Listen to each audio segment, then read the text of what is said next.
If we want the work to be completed on specific days, at specific times, or both, then we need to create a schedule, and we do that from the When tab. The information in this tab contains a list of all schedules that can be applied to a piece of work. So just like the checklist that can be assigned to multiple locations, a schedule can be applied to multiple lines of work, so we need to be mindful of that when we name them. And here are some examples. We have daily, so that's every day. Weekly, on specific days of the week. Several times during the day. Repeating, every 2 hours between specific hours. And this one, which is on a fixed day each quarter of the year. I'm going to create a new one, so press Add New at the top. And I know my checklist needs to be completed on Monday to Friday between 6 and 8, so it makes sense for me to use that in the name. I'm going to type Monday to Friday, and then in brackets 0600 to 0800. The date frequency options are daily, which means every day of the week, weekly, monthly, or yearly.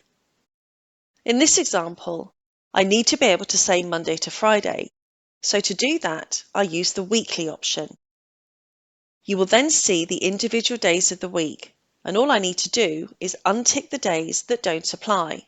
So in my case, untick Saturday and Sunday, because the work is going to be scheduled on Monday to Friday.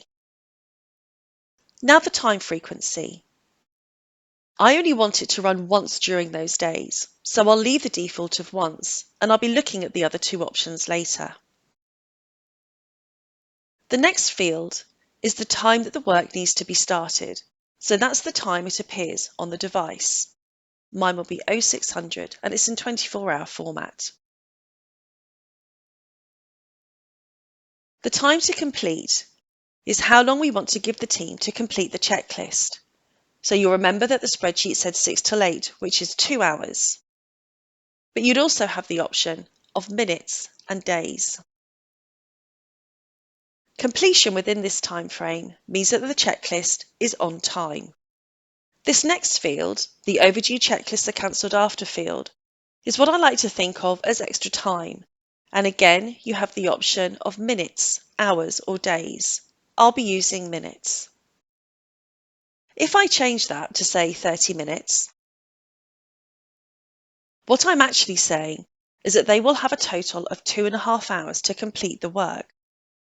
However, the difference between these two fields is important. Completion within the time to complete window is what you're aiming for because it will be on time.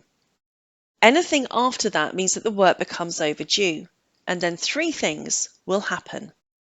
The first thing is that an overdue alert notification will automatically be sent by email to the supervisor of the team.